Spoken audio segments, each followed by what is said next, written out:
Eagles Entertainment. Eagle Eye in the Sky is fueled by Gatorade, the official sports drink of the Philadelphia Eagles. Anything that move, I don't care who it is. Let's go. Give me everything you got. Play fast, play hard. Let's meet these boys tonight in their house. It's party time. It's party time. Here we go.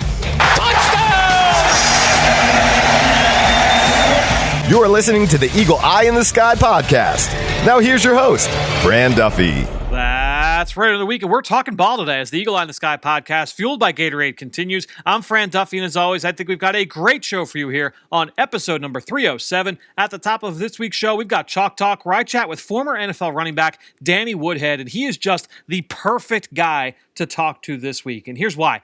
Not only can Danny Woodhead give us insight into new Eagles head coach Nick Sirianni, a guy that he spent 4 years with down in San Diego when Sirianni was the offensive quality control coach and then grew into the quarterbacks coach, but he also spent 2.5 years playing with Tom Brady in New England before that. And so he's going to help us preview this week's Super Bowl matchup between Brady and the Bucs and against Andy Reid. But it's really a fun conversation, and I hope you guys are really going to enjoy it. Before we get to Chalk Talk, a couple quick things to hit on. First off, I want to urge you guys, go over and check out the Journey to the Draft podcast. The Senior Bowl is now behind us. It was a really productive week last week. A bunch of NFL draft prospects really shined. And so if you're not already, be sure to go over and subscribe to that podcast. We've got all of our takeaways on there. We talked to a bunch of college coaches last week and got some more exclusive content coming your way as well over on that channel. Not to mention just weekly analysis for myself, Dane Brugler, Ben Fennell. So be sure to go check that out. Subscribe wherever podcasts can be found. Also, I mentioned Ben Fennell there. He and I are doing that segment each week here on the podcast called Scouting Report. This week, Ben and I are going to be taking a little bit of a break from the Eagles and Nick Sirianni related content just to look ahead to Sunday's Super Bowl. So if you want to watch along with us and share your thoughts, basically what each of us are doing is we're going to watch all of the third down plays from the time that these two teams, Kansas City and Tampa Bay, met back in Week 12. All the Bucs third downs on offense, all the Chiefs third downs on offense. It'd be really easy for you to go up on Game Pass, be able to find that. We'll see what kind of takeaways that we can glean to help paint a little bit of a bigger picture for the important themes to watch here in this matchup on Sunday. We'll be doing that later this week right here on the Eagle Eye in the Sky podcast. And if you've got an idea for something that you want us to look at, if you're interested in a specific player or a scheme, all you got to do is jump on Apple Podcasts, leave us a rating and leave us a comment, hit it in there and say, hey, could you guys cover this in Scouting Report? And we will for sure get to your topic. Whether it's college, pro game, doesn't matter. That's the best way to get it to us. Leave that question on the page. We'll absolutely grant your wish. That being said, let's get this show started. It's time to now dive into our chat with Chalk Talk and Danny Woodhead. Let's get down to business. It's time for Chalk Talk. Well, excited to welcome into the show former NFL running back Danny Woodhead. Danny, thanks for joining us here on Chalk Talk. Hey, thanks for having me. So you spent 4 years with the Chargers, going back 2013 to 2016. You overlapped there with new Eagles head coach Nick Sirianni. And so I thought, let's bring Danny on. Let's have him talk about what it was like kind of being around Coach Sirianni at that point in time. Give me kind of the elevator speech on him. What was it like working with him for those 4 years? And what do you feel like the identity will be that he will bring to this Philadelphia Eagles offense and to this whole locker room? Yeah, he was never my coach of my position because I was a running back. He was the receivers coach or quarterbacks coach. He kind of flip-flop. And I think in year 2, he went to quarterbacks coach, and then he went back to receivers because in some ways, not that Phillip Rivers didn't need coaching, but he was a really, really, really good receivers coach. And Phillip already had his ways of doing things, which he helped him out, but he had his own ways of doing things. And he did an incredible job with the receivers. He's an intense guy. He's a competitor. He focuses on the details. And our receivers got along great with him. Was he wasn't afraid to raise his voice every once in a while. I would nickname, what would I call him? I think I called him Tornado because I would always be like, whoa, Tornado, how are you going to be okay today? And it really, I always blew things out of proportion. It wasn't that bad, but I always gave him a hard time, but the guy loves the game. He loves ball. He's one of the smarter people I've been around when it comes to, just even the X's and O's. He's a great dude, but when it comes to X's and O's, he's really good, whether it be, I don't know, just different plays to beat different things like blitz zero beaters. He's amazing at that and amazing at the details. And we wanted people to blitz zero us because we would score on it or we'd get big plays. So like we wanted them to go blitz zero on us. And he was big into the blitz zero beaters. And then as he was around more and more, and I can't speak for how he was in Indy, but I mean, it wasn't just blitz zero beaters. It was kind of everything. And he's a good dude, unbelievable mind, offensive mind. So yeah, I think I said it last year when I can't remember who it was, but someone interviewed him and I was like, I don't expect it to be long. I just didn't expect it to be long because of what I saw in my 4 years. I was like, that guy has it. Sure. And he's obviously a young coach kind of at that point. You talked about just his relatability to the players and that relationship. Can you just talk, as a former player, you had a bunch of obviously player-coach relationships throughout the course of your career in the NFL and in college. How important is that aspect of it? And obviously it changes as you go up the ladder as a coach from position coach to coordinator to head coach. But how important is that ability to be able to relate and communicate with your players? I mean, I think it's important on, in any level in life. I mean, you're talking about businesses. I mean, building relationships is the most important thing. If you're someone high up, if you're a CEO and you won't talk to your people, the people under you, like what kind of leader is that? I'll tell you what, it's not a good leader at all. It just isn't. You want, if you're working under someone, or if I'm going to follow you, I want you to talk to me. I want you to explain how things are done. I want you to care about me and my family. Is that asking a lot? I don't know, but if you're a CEO, there's a reason you're getting paid that money. So if you're leading correctly, you are going to be building relationships. And I think as far as my interactions from Nick, I think I had a great relationship with Nick. I mean, I feel like I had a great relationship with a lot of coaches, but it's kind of what you put in. And at least in my case, I felt like he put in enough to, act like he cared, whether he did or not. He made you feel like that. And I think that's important. No question. I feel like that seems to be a resounding theme that's come from a lot of his former players is just that relationship he was able to build. And you talk about it from an X and O standpoint, his willingness and his exuberance to try and beat zero.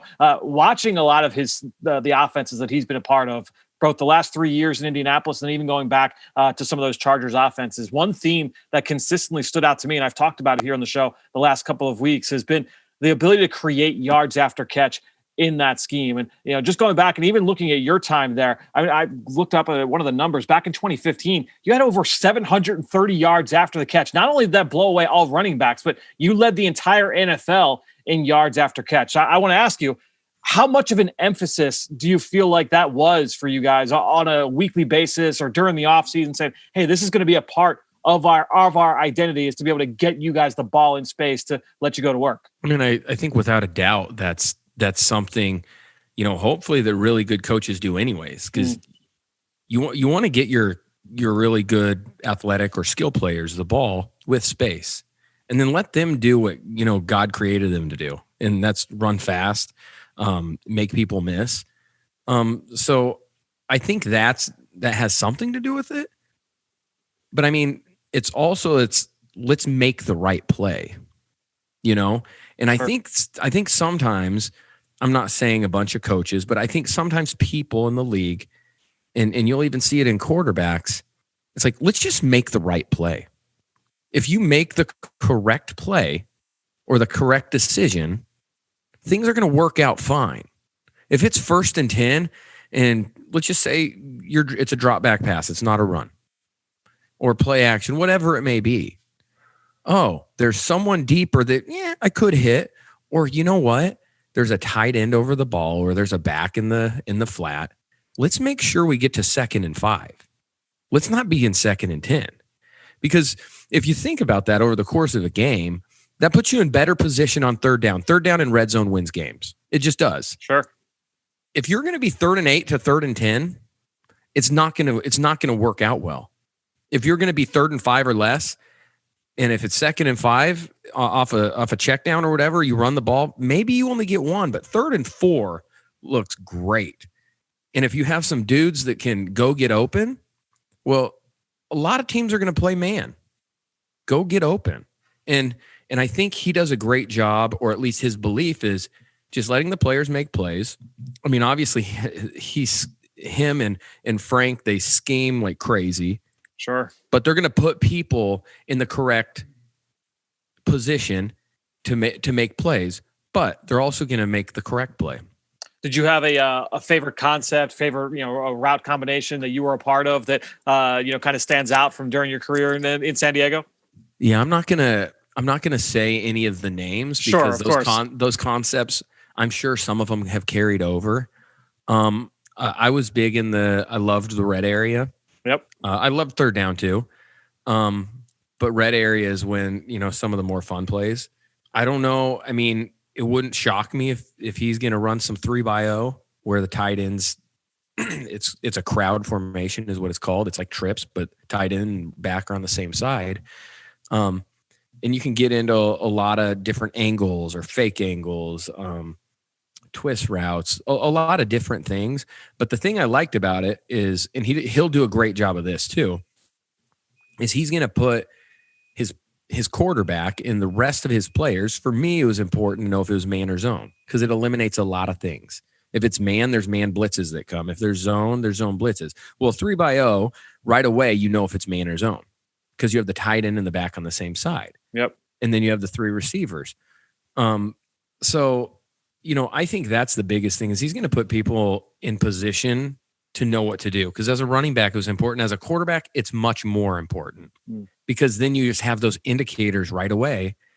So whoever the quarterback is next year for you guys is going to know what it is, or he'll do, pre-snap motions, pre-snap shifts, that stuff. There's a lot of teams that aren't doing those things because I don't know if it's too complicated. I mean, we're in the building for however many hours. It's not college football, but by doing that, it gives you an advantage as a player. And even me as a running back, it gave me such a huge advantage. So I think he's going to, those are some things I like. I love the crowd formations because a lot of times, especially if it's man, it's just me and a backer or me and a safety or whatever it may be. The Saints have been so good at that over the, even thinking back to, when it was Jimmy Graham and Darren Sproles, now certainly with Alvin Kamara, and they'll do it with Michael Thomas in terms of, you get those formations to the boundary, you get those 3-by-1 sets or the 3-by-0 sets with the tight end and like a kind of a nub formation. It really kind of forces the defense to show their cards a little bit, as you mentioned. And it's funny you brought up the pre-snap motion element of it, because I feel like that's been a little bit of a talking point here in Philly since the hire is that, you look back to what they did last year. They were 28th in motion. But then going back last week on the show, we watched all of their explosive plays, all of their 20-plus passes from this past season. So many of them, you saw that pre-snap motion where they were able to give the quarterback some pre-snap indicators of man zone. And now the quarterback knows, hey, this is the side of the field I'm working on. This is the route that I'm working. It just gives the quarterback so much information pre-snap. And obviously when you have those versatile pieces, that certainly helps make job a little bit easier for the coaches as well to set those up. Yeah, definitely. I mean, and I'm sure a lot of there were a decent amount of big plays on over routes versus post safety, whether it be 3 or 9. They do a great job of window dressing. I said they as in Frank and Nick, but you guys are getting Nick, who is just in my eyes, a younger Frank. I mean, they are different personalities, but they very similar in their thought process. They do a lot of great things. I mean, when it comes to offense, they're really, really good, offensive coaches. And I like I said, I think he's a great hire. I thought he was someone that was going to get a head coaching job relatively soon. As I said that, I think a year or two ago. So before you go to San Diego, you spent a couple of years in New England where obviously you played with Tom Brady. And before we kind of get into Sunday's game with the Bucs and the Chiefs, I want to ask you first, just about playing with him and also playing with Phillip Rivers throughout your career. You know, one guy, obviously Brady's going to be in the Hall of Fame. I feel like Rivers should be there when it's all said and done as well, in my opinion. What were some of the similarities, some of the traits, some of the commonalities between those two guys that you feel that they shared, not necessarily on the field, but just off the field, you know, whatever it is that those guys had in common? Obviously, Tom, I believe, is the greatest of all time. And I mean, this is his 10th Super Bowl. It's insane. Average career is what, 2.5 years? And Right. he has 10 Super Bowls he'll be playing in. And I was very fortunate to play with both Tommy and Phil. If Phil's not in the Hall of Fame, just playing with both of them and seeing them, it's an absolute travesty. And the people that are voting obviously don't really know, obviously, what they're doing. So the similarities, I would say the attention to detail, the ability to get 10 other guys on the same page, because we're talking about football. 11 people on the field. If there's 2 or 3 guys not doing the right thing, if there's one guy not doing the right thing, the play's going to suck. It's just not going to work. Yep. And as a leader, you got to make sure you can get all the other guys on the same page. And what is that? That's through communication. And that's through communicating the mic points. That's through communicating the protections. There were multiple times. I've told this story about Phil, but also about Tom. Like, there are multiple times where he said, "Hey, I need you, Woody," and it's like at the end of the cadence. There's a time where Phil, as the ball's being snapped, he changed my route while the snap was in the air. And now, I mean, you have to be on the same page with them. Sure. But I mean, I'm practicing every day. I'm doing the things I'm supposed to. As long as you communicate with them, which you're not going to be out there if you don't, because they will make sure that you communicate. And that's I think the number one thing that those guys did is they made sure everyone was on the same page. Because when Phillip did that and called out my route as the ball was being snapped, it was on a 3rd and 5 in the first round at Cincinnati, and we end up making a big 3rd down conversion. It ends up going to points. So like stuff like that's important. The communication. Yeah, they both can throw the ball great. Sure. Their accuracy was unbelievable.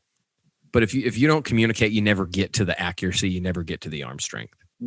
Yeah, it's always fun just being able to talk with people that have been around some of the best, certainly at that position, since many will say it's the most important position in sports. So with that said, let's kind of get to this weekend. What do you think of this matchup? How do you think it shakes out between Bucs Chiefs? You know, I'm not. Maybe it's a little bit of a homer because I played with Tom, but I do think they'll find a way to win.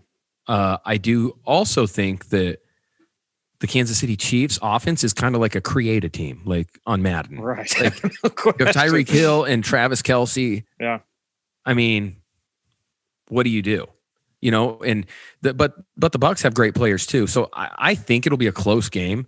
I'm going with Tampa because I played with Tom and I played with Gronk, and they were both awesome teammates. So I'm leaning towards that. I don't know the people or the guys at the Chiefs, but if the Bucs want to just say, hey, we're going to not let Kelce and Hill beat us. If the running backs beat us, or if Hardman beats us, or if Watkins ends up playing, if he beats us, then they have to live with it. But that's something that you have to do. The Belichick always would, on the best receiver, if it was a Tyreek Hill type guy, he'd put the number 2 corner on him and then a safety on him. Sure. And then the other receiver just gets the number 1 corner. And then make sure you're never guarding Travis Kelce with their linebacker. Ever. Right. Ever. Don't ever do it. And you find a way to do it. And I don't care if it's go dime. I don't care what it is. Make Edwards-Helaire, make Hardman, make Watkins, make anyone else on earth beat you. Because the Bills didn't. They said, you know what? We're going to let Kelce, we're just going to play zone, and we're just going to let Kelce roam free and be, I don't know, like 3 yards away from the nearest defender, or Tyreek Hill. We're going to not let him beat us deep. Well, that's why just always have a safety there. Who cares about the run? Let them average 9 yards a carry. But if you're going to lose going down swinging. Yeah, it's. I think it's going to be really interesting, especially like the one matchup I don't feel a lot of people talk about necessarily is going to be Steve Spagnuolo from the Chiefs going up against Tom Brady, and that's a matchup that goes back in Super Bowl lore a long time ago. But I think when you look at the way that the Chiefs are able to play complementary football offensively and defensively, look, they could take as many risks as they want with that defense in terms of being able to pressure the quarterback. We've seen it time and time again this season. If they feel like, hey, this could be a shootout, we've got Patrick Mahomes, we've got Tyreek Hill, we've got Travis Kelce. I'm going to send the house if I want to, and it might be a little bit of feast or famine, but I can take that risk because I know the offense I've got on the other side that they can score 35, if they can score 40 if we need them to. I feel like that's going to be a really interesting kind of battle from that standpoint of it. Have you ever gone against Spags from a defensive coordinator standpoint? Yeah, I have. And the thing that was always great about Tom and what we did in New England, I don't know if they'll do it in Tampa. I mean, I would, but if we were expecting pressure, if we were expecting, obviously Chris Jones is unbelievable. Sure. And they have guys that can rush the passer. But just go empty. Get the ball. That's what Tom would always do. Gets the defensive line tired. It gets them super annoyed because then they're like, why are we even rushing? Like we used to do that against the Colts all the time. Freeney and Mathis, arguably two of the best in a tandem. And it's like, we just go empty. It's like, good luck. You can run as fast as you want, but the ball's coming out. So if they're getting in the blitz game or whatever, like, I'm just going empty. But we'll see what happens. Spags is a great coordinator. He'll have some answer. He'll try to dial up some answer for the empties because he knows that Tom has that in his game, and he knows that they have done some of that. But I don't know. That's my take on it. But that's also me being in it from New England-ish. Right. That's kind of what I would go to. It's like, okay, you want to blitz? All right, we'll just do that then. Yeah, it's that chess match will certainly be interesting. Before I let you go, I want to ask you too, from a football standpoint. I feel like the last few years we've seen a huge spike in running backs vertically down the field in the passing game.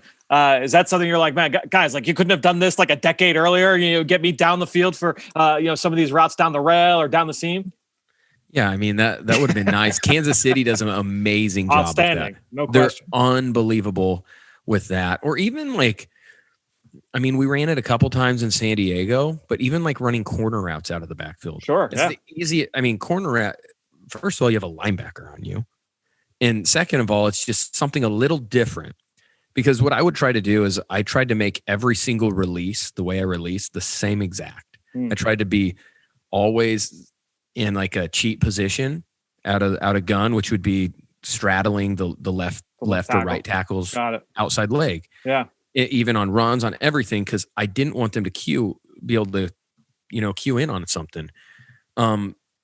So that would be I always wanted that to happen, but it rarely happened because I guess it just wasn't as popular then. But it's one of the easiest ways to beat a linebacker.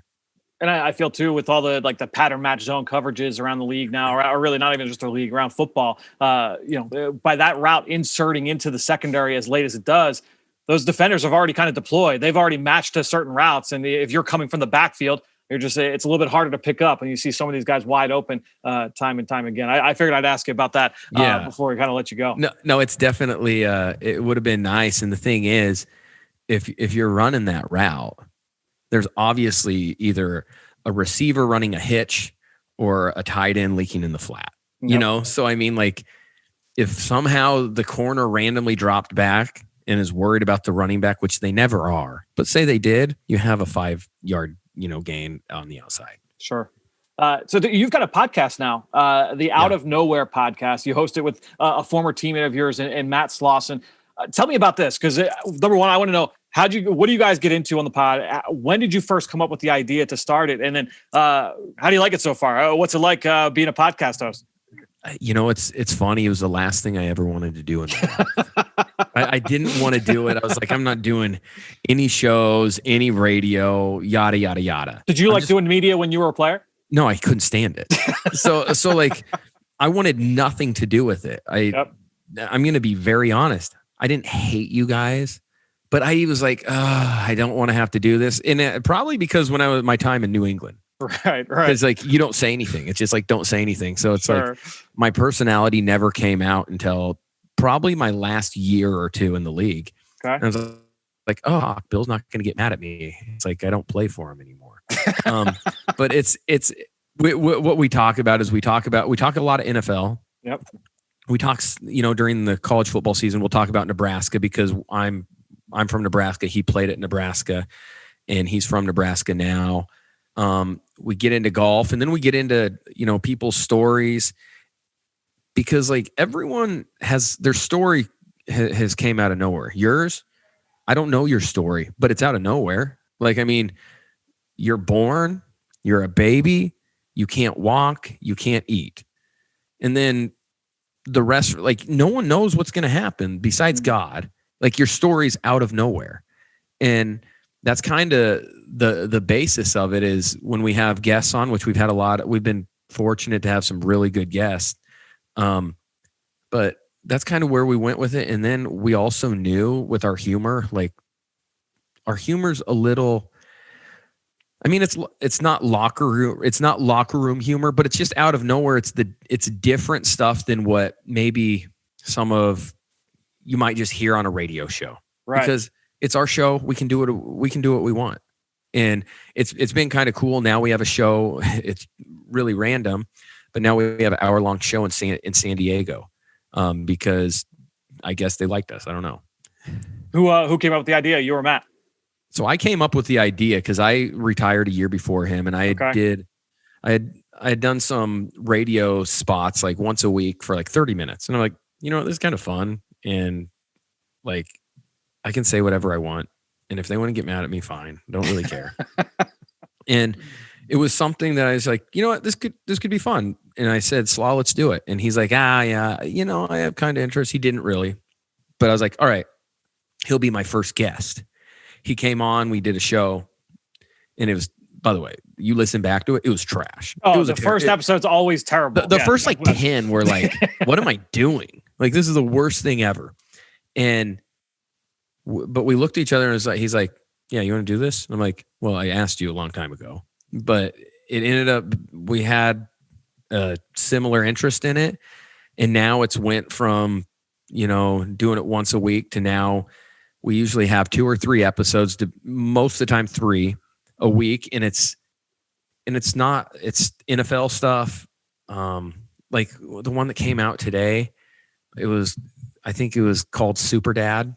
And it's because I get super annoyed with the dads that are over, like, trying to live their life through through their kids, and trying to make their kids get scholarships when they're 5 freaking years old. Like, come on. Like, yeah. So we had 30 minutes of being super annoyed with it, and just being honest and saying, like, no, let them play as many sports as they want. Like, no question. You don't need your kid to be a child prodigy when it comes to sports.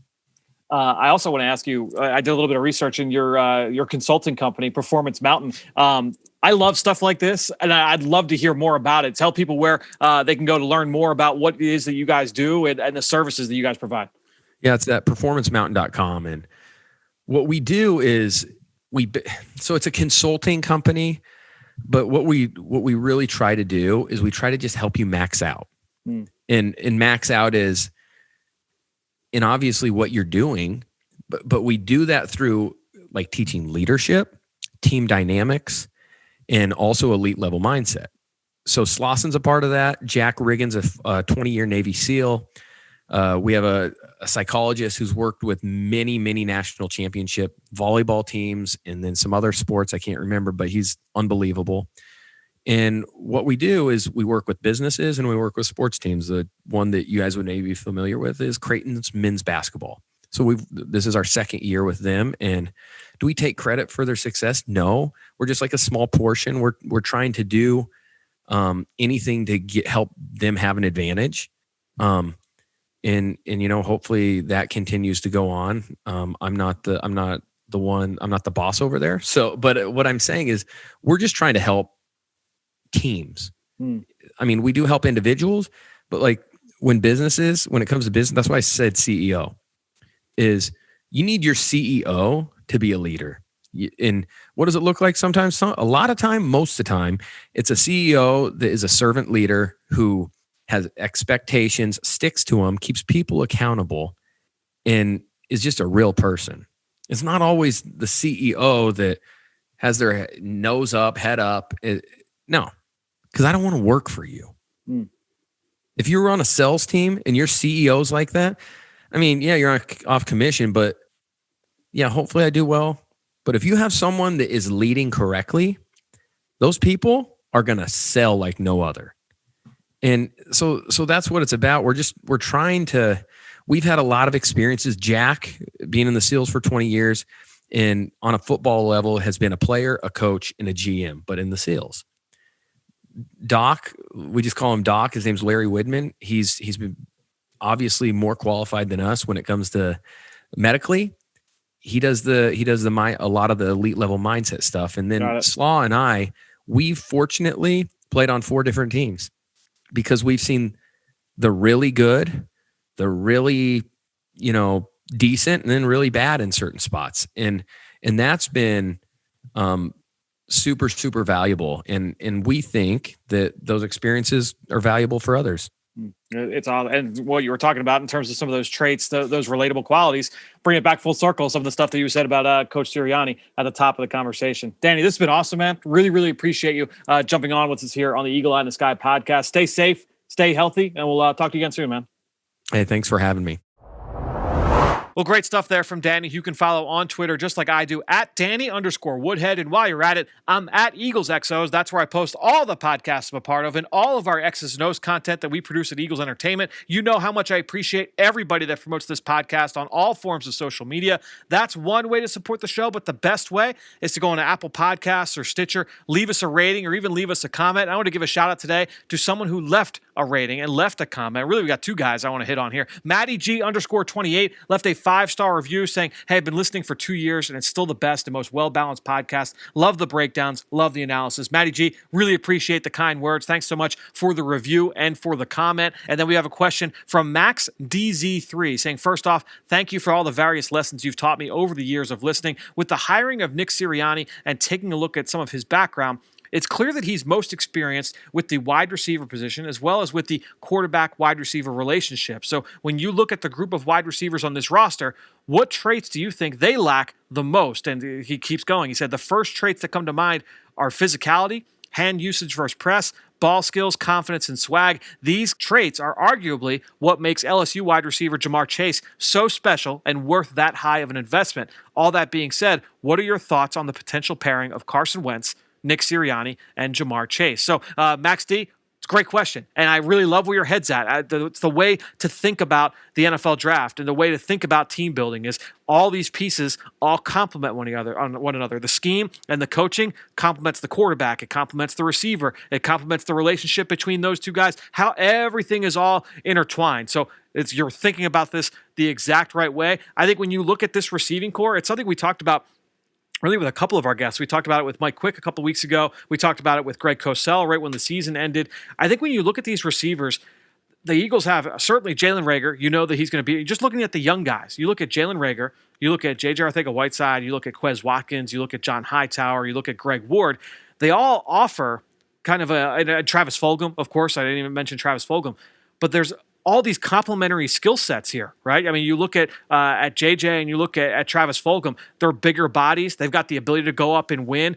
They've got that ability to run through contact and make plays above the rim and, go down and make those contested catches through the ground, through contact. You love that. You look at Quez Watkins, certainly yards after catch, a big part of it. Both he and John Hightower, speed is the name of the game, right? And their ability to do it in different ways. I think with Quez, he's got the ability to go over the top, but he also, we saw on that long touchdown against the Arizona Cardinals, that he can be a catch and run player as well. And then with John Hightower, vertical stretch game, right? Deep balls, deep posts, go routes. That's where John Hightower brings a lot of value. So I think when you look at these guys, wide variety of skill sets. Greg Ward, possession threat, great route runner. I think you look at him and say, okay, can he be what Zach Pascal has been, for the Indianapolis Colts the last couple of years? Can he do some of those similar things? I think it's a really interesting group of receivers, just looking at the young guys and not even counting the veterans that are still on the roster at this point. So I think when you look at those young guys, it's going to come down to how do they view them? And the off-field stuff that certainly will play into that, right? How do you feel comfortable with this guy? Is this a guy that you can count on moving forward to be the guy? Is he ready for a larger role, to be a full-time starter? I think that's going to be a big part of the conversation. But look, when you look at these receivers, I think the best part about what Nick Sirianni even mentioned on Friday in his press conference. Look, we're going to cater to the personnel we have. We're not going to try and fit square pegs into round holes. If we feel that this player is the best player at this point in the draft, we're going to take this guy and we're going to find ways to make him successful. Michael Pittman, I don't know that I sat here last year and said, oh, the wide receiver from USC, Michael Pittman, great yards after catch weapon. Guess what? They found ways to get him the football in his hands because he was a big kid with speed. And guess what? He was one of the better yards after catch rookies in the league this year when he was healthy. So I think when you look at a lot of those players out there in Indianapolis, they were able to find ways to get the ball into their hands quickly. A lot of stuff we talked about earlier with Danny, they're trying to really best leverage the skill sets of all those guys. So, you're talking about Jamar Chase and you compare him to Devontae Smith. That's going to be the big debate all spring. And you throw Jalen Waddle in there as well. Those guys all have complementary skill sets. Some guys, some of them are stronger in some areas than others. We talk about it every single week over on the Journey to the Draft. I can't wait to see how this shakes out and how these guys are viewed, overall by the league, and we'll kind of see how that pans out over the next few months. But I love where your head's at. I think you're thinking about things exactly the right way. You're trying to connect the dots best you can. I think it's going to be a fun process. It's going to be a lot of fun discussion over the next few months. So really appreciate the questions and comments there from Matty G, from Max D as well, and all of you out there for your continued support of this show and all the rest of our podcasts here at Eagles Entertainment. That being said, I think that'll do it. Another show in the books here on the Eagle Eye in the Sky podcast, fueled by Gatorade. For everybody here at the Duffy House, I'm Fran Duffy. We'll talk to you later this week. Raise a glass to that comforting feeling of an Eagles touchdown with the all-new Broad & Pattison wine collection created in partnership with Wink. Featuring a Cabernet, a Rosé, and a Chardonnay. Broad & Pattison wines are the perfect pairing for any occasion. Now you can bring this sweet taste of victory with you to a dinner with friends or to the tailgate with your game day crew. Purchase online today at PhiladelphiaEagles.com/wine to stock up and have Broad & Pattison delivered right to your door. A portion of proceeds from every bottle benefit Eagles Autism Foundation.